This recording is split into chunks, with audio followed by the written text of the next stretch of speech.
रोजी रोटी की उम्मीद से बिहार से चेन्नई आए एक परिवार के साथ इंसानियत को शर्मसार करने वाली घटना सामने आई है। चेन्नई पुलिस ने एक ऐसे खौफनाक ट्रिपल मर्डर का पर्दाफाश किया है जिसमें हत्यारे कोई और नहीं बल्कि पीड़ित के अपने दोस्त निकले। पुलिस ने पति और 2 साल के मासूम बच्चे की लाशें बरामद की है। पत्नी की लाश की तलाश अभी भी नहर और दलदली इलाकों में जारी है। पुलिस ने बिहार के ही रहने वाले 5 लोगों को दरअसल गिरफ्तार किया है। इस सनसनीखेज वारदात का खुलासा सोमवार को हुआ है। दरअसल 26 जनवरी के दिन को स्थानीय लोगों ने पुलिस ने अंडियार के इंदिरा नगर में एक 2 व्हीलर शोरूम के पास कपड़े के थैले यानी कि बोरे में बंद एक लाश की खबर दी थी। मृतक की पहचान बिहार निवासी गौरव कुमार के रूप में हुई। इसके अगले ही दिन 27 जनवरी शाम को पुलिस ने वाकिंगम नहर से गौरव के 2 साल के बेटे बिरमानी कुमार का शव बरामद किया। अपने ही कैसे पूरे वारदात को दिए अंजाम, हवस की कहानी मौत के अंजाम तक कैसे पहुंची है, देखिए एक रिपोर्ट।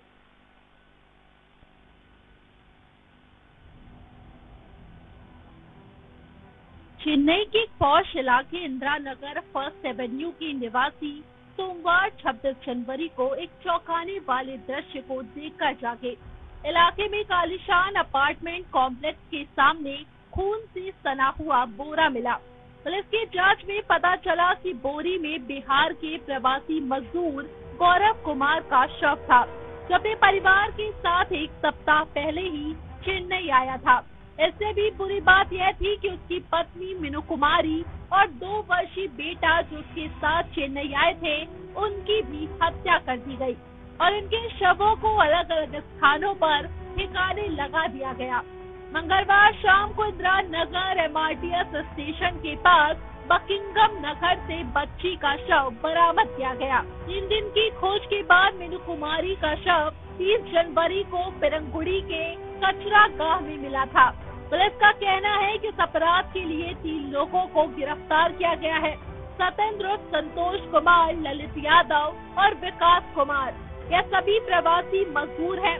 गौरव 21 जनवरी को काम की तलाश सत्येंद्र का परिचय था और Taramadhi state institute of chemical technology में चौकीदार के रूप में काम करता था। गौरव और उसका परिवार ICT की 4थी मंजिल पर रह रहा था। 25 जनवरी की रात को तीनों आरोपी और गौरव शराब पी रहे थे, तभी उनके बीच झगड़ा हो गया। बताया जाता है कि झगड़ा आरोपियों द्वारा मीनू कुमारी के साथ यौन उत्पीड़न के प्रयास के बाद शुरू हुआ।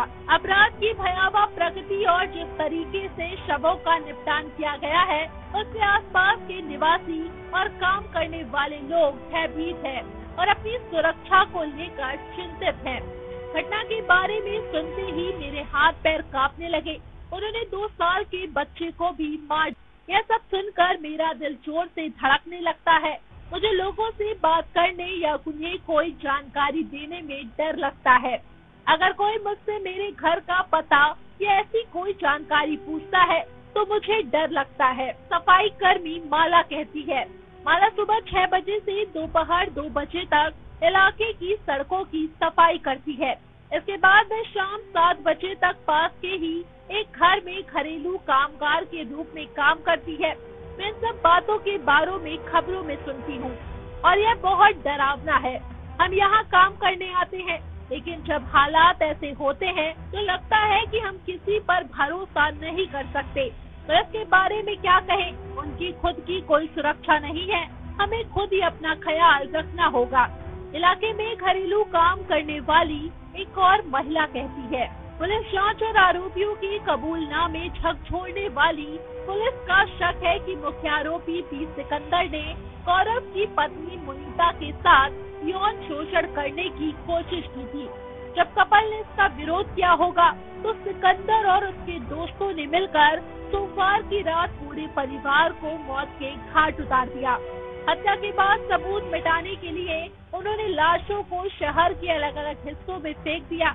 गिरफ्तार किए गए आरोपियों की पहचान B Sikandar, R Narendra Kumar, S Rabindranath Tagore और यू विकास के रूप में हुई है। ये सभी बिहार के रहने वाले हैं। पुलिस के मुताबिक गौरव कुमार अपनी पत्नी और बच्चे के साथ काम की तलाश में चेन्नई आया था। आरोपी सिकंदर उसका दोस्त था। उसने गौरव को एक पॉलिटेक्निक कॉलेज में सिक्योरिटी गार्ड की नौकरी दिलवाई थी। गौरव का परिवार सिकंदर के साथ ही रह रहा था, जो उन्हें पनाह के बदले मौत मिली। गौरव की लाश मिलने के बाद पुलिस ने सीसीटीवी फुटेज खंगाले, जिसमें 2 लोग बाइक पर बोरा फेंकते हुए नजर आए। बाइक एक प्राइवेट सिक्योरिटी एजेंसी की थी, जिसके जरिए पुलिस आरोपियों तक पहुंची। फिलहाल पुलिस मुनीता के शव की तलाश बकिंगम नहर और पल्लीकरनई के दलदली इलाकों में कर रही है। पुलिस का कहना है कि महिला का शव मिलने और पोस्टमार्टम रिपोर्ट आने के बाद ही यौन शोषण की पुष्टि हो जाएगी। महिला सुबह 6 बजे से दोपहर 2 बजे तक इलाके की सड़कों की सफाई करती है। उसके बाद में शाम 7 बजे तक पास के ही घर में घरेलू कामगार के रूप में काम करती है। इन सब बातों के बारे में खबरों में सुनती हूँ और यह बहुत डरावना है। हम यहाँ काम करने आते हैं, लेकिन जब हालात ऐसे होते हैं तो लगता है कि हम किसी पर भरोसा नहीं कर सकते। पुलिस के बारे में क्या कहें, उनकी खुद की कोई सुरक्षा नहीं है। हमें खुद ही अपना ख्याल रखना होगा। इलाके में घरेलू काम करने वाली एक और महिला कहती है। जांच में पहली सफलता इंदिरा नगर के सीसीटीवी फुटेज से मिली, जिसमें 2 आरोपियों को बोरी ले जाते और उसे इलाके में फेंकते हुए दिखाया गया। अगर बोरी यहाँ नहीं मिलती तो ये एक और गुमनाम मामला होता, एक और अज्ञात शव। उन्होंने बच्चे को कूवम नदी में फेंक दिया, लेकिन इस आदमी को यहाँ फेंका गया। अगर उसका शव भी कूवम नदी में या कहीं और फेंका गया होता तो किसी को पता भी नहीं चलता। गिरी कहते हैं, जो पिछले 20 सालों से इलाके में नारियल बेचते आ रहे हैं। अगर सबूत नहीं होते तो क्या होता? यशवंत मामले को देखिए, जहां एक बच्चे और एक महिला की हत्या कर दी गई थी। अदालत ने कहा कि पर्याप्त सबूत नहीं थे, इसलिए आरोपी आज भी आजाद घूम रहे हैं। उन्होंने बताया, दरअसल इंदिरा नगर एक पॉश इलाका होने के कारण वहाँ कैमरों की अच्छी कार्य क्षमता मौजूद होने से आरोपियों को पकड़ने में महत्वपूर्ण भूमिका निभाई। दूसरी ओर इंदिरा नगर MRTS स्टेशन के पीछे का इलाका, जहां बकिंगम नहर का नाला और दुर्गंध युक्त पानी बहता है, पूरी तरह से सुनसान है। जहां जमा हुए कचरे के छोटे छोटे ढेर आवारा मवेशियों और कुत्तों को आकर्षित करते हैं। यहाँ पर बच्चे का शव मिला था। यह स्टेशन राजीव गांधी एक्सप्रेसवे के किनारे स्थित एक विशाल रंगीन इमारत है। इमारत के बाहरी हिस्से पर हरे, पीले, लाल और नीले रंग के आकर्षक भित्ति चित्र बने हैं और साथ ही 3 मुस्कुराते चेहरे भी दिखाई दे रहे हैं। एक पुरुष, एक महिला और एक बच्चा। हालांकि अंदर का वातावरण सुनसान और कम रोशनी वाला है। स्टेशन पर कुछ कैमरे जरूर लगे हैं। स्टेशन के ठीक सामने ICT स्थित है। ऐसी आशंका है कि अपराध स्थल यही है। इस क्षेत्र में एक संस्थान भी स्थित है, जैसे तमिल संस्थान, एशियन कॉलेज ऑफ जर्नलिज्म और सरकारी छात्रावास। पुलिस के अनुसार मीनू कुमारी का शव ACJ की दीवार के ठीक सामने मिला था।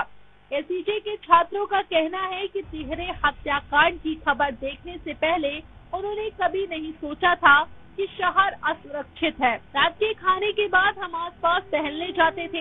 मैं अक्सर अकेले दौड़ने जाती हूँ। चेन्नई में मुझे कभी असुरक्षित महसूस नहीं हुआ, लेकिन अब हम एक दूसरे को कहते हैं कि या तो समूह में बाहर जाओ या किसी को बताकर जाओ। जाहिर है, जब ऐसी घटना हमारे इतने करीब होती है तो डर लगता है।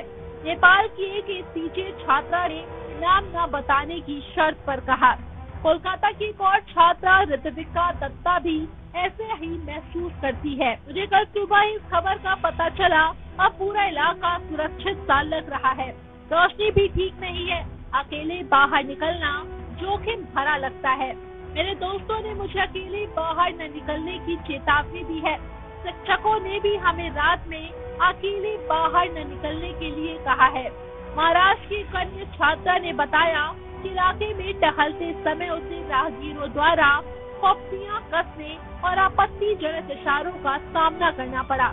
ICT के छात्रों को प्रशासन द्वारा चुप रहने का निर्देश दिया गया है और वे मीडिया से बात नहीं करना चाहते। अन्य सभी जघन्य अपराधों की तरह इस बार भी निवासियों ने तत्काल न्याय की मांग की। उन्होंने एक बच्चे और एक महिला की हत्या कर दी। उन्हें जीवन भर कष्ट भोगना चाहिए, उन्हें कड़ी सजा मिलनी चाहिए, नारियल बेचने वाले गिरी कहते हैं। हालांकि ऋत्विका एक बहुत ही सरल सवाल पूछती है, जब से यह घटना घटी है तब से हम सड़क पर चलने का अपना अधिकार खो चुके हैं, क्योंकि हम बहुत डरे हुए हैं। जब हम यहाँ आकर बसते हैं तो क्या सरकार और अन्य लोगों की यह जिम्मेदारी नहीं बनती कि वे हमारी सुरक्षा सुनिश्चित करें।